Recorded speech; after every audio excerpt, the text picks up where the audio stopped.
good day, world, and welcome to the Foreigner in Croatia. For today's video, guys, is magpunta kami ng wedding. So, it's a wedding sa Croatian wedding, guys. So, ito na sinasabi ko, gagamit tayo dito pag aalis tayo, guys. Okay. So, nakachompo ako.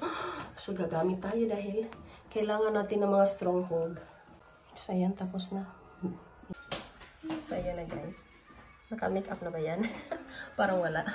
So, we're on the road now going to the Cleese. This one. For the wedding. Look, the banana. Spotted banana. Ang dami naming dala, guys. Parang hindi kami pupunta ng wedding dahil marami akong baon. Tubig, 2 litro. At saka yung mga pagkain. Sasaksak yan. Mga dilawiding ang mga tuan. Kaya akong nagbaon. So guys, dumating na kami rito guys sa bahay ng lalaki. Tapos after dito, pupunta kami sa bahay ng babae. Mga 3 o'clock. So 2 o'clock dito kami lahat. So ito yung car nila. Bridal car. Papakita. And ito yung Pravovenciani or just married ng couple or wedding cars. Ayan, ang ganda lang guys. Ang ganda ng decoration. Simple but elegant. Ayan. Ribbon. Ayun siya guys, ang ganda lang. Ganito ang wedding sa Croatia guys, may flag talaga, ibibida talaga nila yan guys. So ayan na, si Angela, pumunta na sa akin na, nagva-vlog ako. So iba-iba ang traditional ways sa Croatia. So dito sa Croatia, iba yung mga, sa atin lechon. May lechon din guys, pero sa bahay, mga sweets lang talaga. Ito yung mga specialty nila, yung mga bacon and cheese, yung mga side dish, yung mga andami guys, yung mga sweets talaga, yung mga biscuits or mga chocolates or yung mga muffins, mga ganon. Ayan, lahat. Mga homemade yan guys, orderin lang yan. So, this is very sweet. At madaming mga drinks guys. Iba't iba, may wine, may homemade, may beer, may juices, tubig, mineral. Ayan na, dumating na guys. Ito sila guys. So, inano ko siya, tinanggalan ko ng audio. Baka machurva tayo, mapalo. So, meron silang pa-harmonica dito, guys. So, magbayad ka yan, mag-rent ka para pupunta sa bahay nyo. So, ganun dito, guys. Tapos, ang tinutugtog nila about like happiness, about wedding, about ganun. So, ganito talaga ang tradisyon nila, guys. At ito ang culture nila. Ayan, yung 2 seconds na yan, pinatry ko sa inyo pakinggan. So, ganun guys, yung mga klaseng kanta, mga harmonica, ang ganda, sarap isayaw. So, ito na naman, tinanggalan ko na naman ng audio guys, baka mapalo na naman. So, ganito dito. So, ayan, nilagyan ko lang ng mga 1 second para maano, pero the rest is, nagdadaldal, baka makurot ang puwet natin ni Lolo. So, ayan. Ganda ng place dito guys sa Cleese. I love the place. Malaki ang kanilang space. So, ayan guys, ito po yung sasakyan. Meaning is, mag-convoy kami sa lahat ng mga sasakyan na nandito. Mag-convoy siya yung nasa una sa daan. Tapos, ang meaning niyan, baryaktar. Ang meaning niyan, magdala ng flag. Yan yung flag. So, raise your flag, Croatia. So, ang style dito sa Croatia guys, sa bahay ng lalaki, merong tipon-tipon. So, tayo. Ayan, mayroong mga specialty na mga pershoot. May pershoot guys, yung smoke ham. At tapos may cheese. Ang dami mga specialty, mga cakes, mga chocolates, mga ganon. Tapos drinks. Tapos may philharmonic silang in-invite. Ganon talaga normally yung events ng wedding. Tapos magkakantahan, sayawan. First step pa to guys ha, first step pa lang to. So mamaya pa ang madaming kantahan at sayawan. So see you later. So, ganito ang weather dito guys. Mainit dito sa sa Cleese. Mainit dito sa Cleese, Croatia. Ano to guys, village.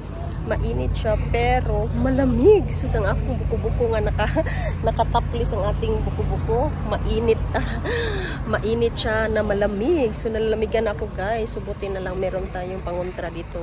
Dito tayo sa may araw. Ayan, ganda no? Ang ganda ng view dito guys. Ang laki ng bahay nila, 3rd floor. May pa 3rd floor. So sila guys, meron silang pa-aeroplano dyan. So, ayan guys, meron din sa mga olives, apple, figs, cherry. Ayan ang sasakyan. Guys, malayo pa kami sa bahay ng babae. Bahay ng babae guys, layo pa. So, nakikita nyo yung, ayan, nag-convoy kami. So, dito na kami sa lugar ng babae. Ang gaganda dito kasi. Ang ganda, ang ganda. Ang ganda ng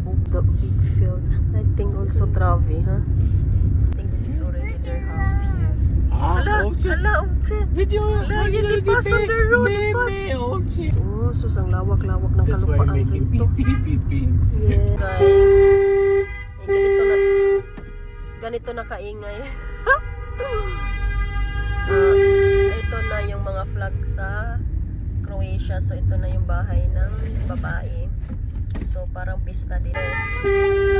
No, not yet. Uy, yes, that's the house of the boy. Ano, girls? So, ito po, guys, yung bahay nila. Ayun, ang best friend, Ivana. We are here. Yes, they already. So, Ivana, best friend is there. They come. La, Nina, so pretty. So, ito na, guys, ang lugar nila. Nina, what is there? I like that, huh? The mountain. Oh my god, this is all the people. Yes, it's a lot of people and I like the place, Nina.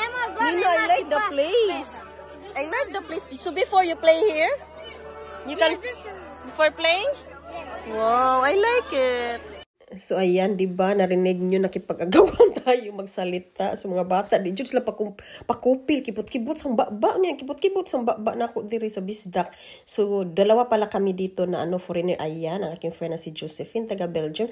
Dalawa kami na foreigner, ako at ang bisdak at ang Belgian. So ayan na, pumasok na kami sa taas, guys, para sa i-welcome na namin at mag-waiting kami sa bride at sa family ng bride. So, kami lahat galing from the groom's house. So, ayan na, dito i-waiting namin dyan kami nakaantabay talaga sa kurtina na puti kasi lalabas yan at iba't iba. Una, ipaprangka. The last part, yun na ang bride. So, nakaantabay kami, tapos sigawan, kantahan, at saka tilian kasi iba't iba ang lumabas. So, ayan na, binigay na ni Nancy na napakagandang dilag ang flower na bouquet. Dahil si Angela is one of the 5 flower girls. First time ni Angela naging flower girl. So, excited si Angela at happy. Tingnan yung itsura. Up until now, so nasa sa kwarto niya kasi gustong-gusto niya yan. So, ayan, naka-waiting kami, nakaabang kami dyan sa puting tabil. Ayan na ang kum at kuma, or sa atin, maid of honor at best man. So, after that, ang bride na. So, tingnan natin.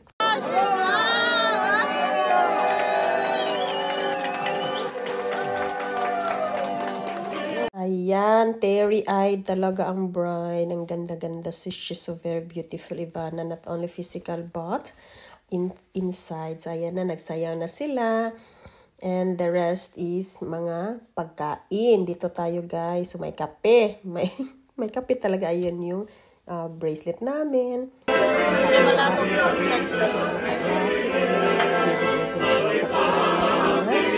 Good cats. Ham and cheese. Ayun na ang ating first family. Nagsayawan na sila, guys. Ayun ang papa, ang mama. Everyone, guys, are having fun and happy for the couple.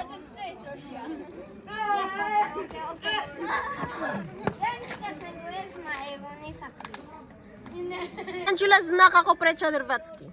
And let's see, Angela naguntol-untol. Ganyan siya sumayaw, guys, untol-untol dahil bet na bet niya yung harmony. Finish now we was on the house of the bride. And now we're gonna go to the registrar office. It's a civil wedding. And after we go to the restaurant. So that's it.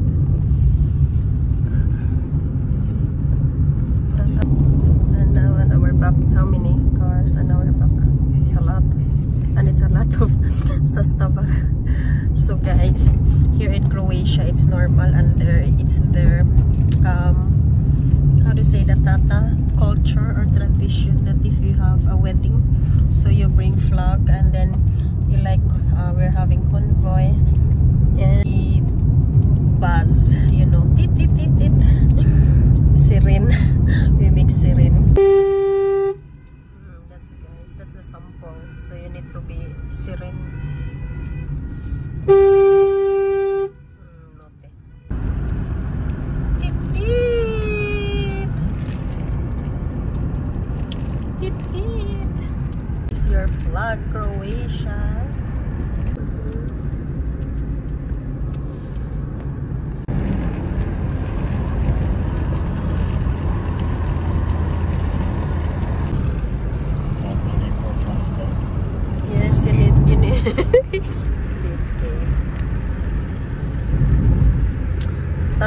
6:20 and it's already sunset.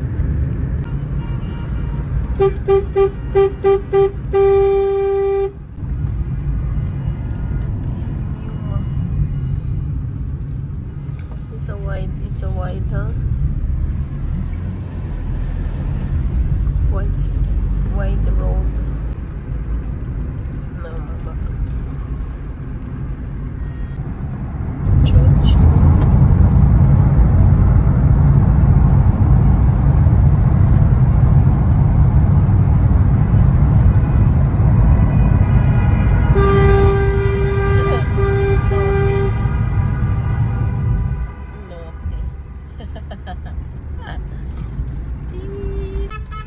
So that's in.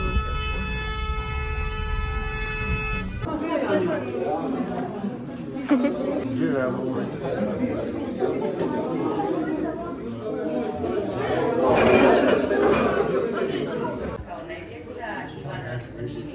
nami czcią wybrany. Żenik Iwan Barada, rodzin 14.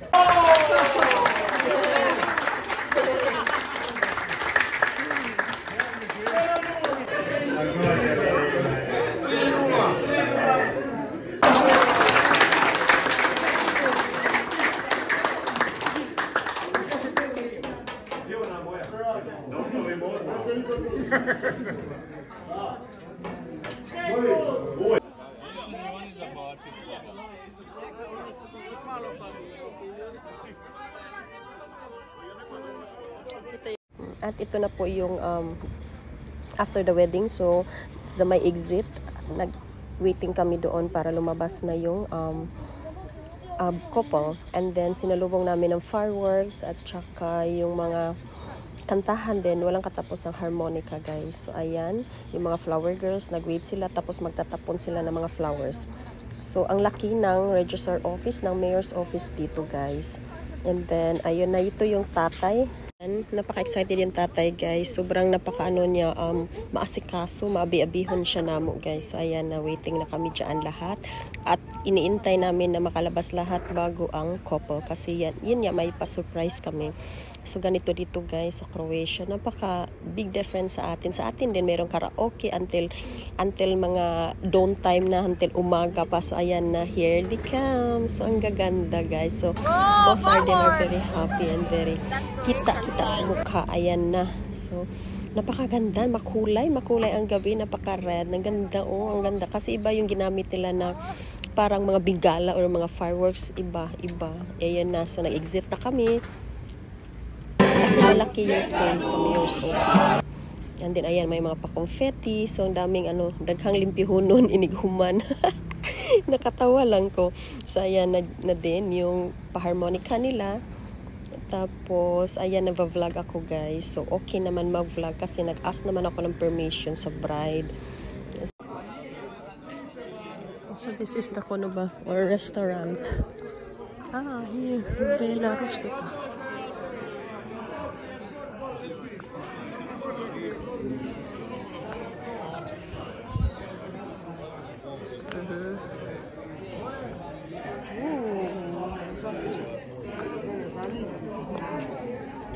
Jabul. Wow.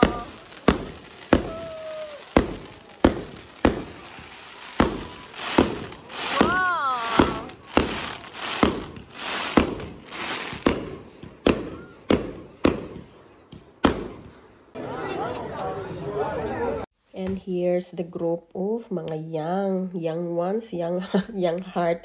So, in-interview na si Angela. Dahil na-amiss lang ni Angela, guys. Tinanong ba nila kung makaintindi ng salita nila o hindi. So, sabi ko yes, dahil bilingual si Baktin, si Biiko, si Angela. Ayan lang. Mahina yung busis ni Angela. Alam ko mahina kasi yung lalaki. Tignan nyo, pinarinig talaga. So, ang lechon nila dito,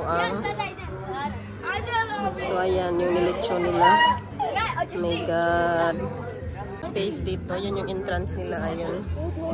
Restaurant, pizzeria, Vela Rustica. So, ayan. Meron silang ganyan.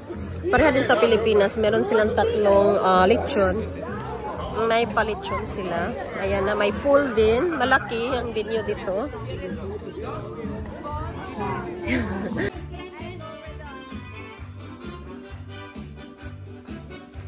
It's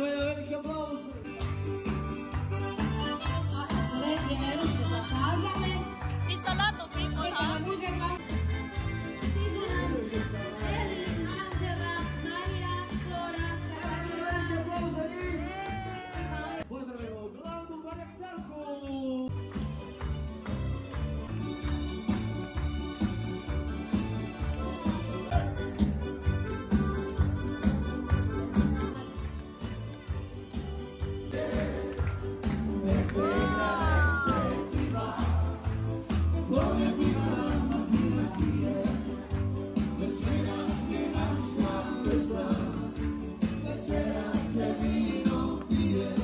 And now here I am, nasa likod ng official photographer, guys. So I'm at the front seat dahil kuha-kuha ko lahat ng mga galaw. So ayan, photographer, videographer, so lahat.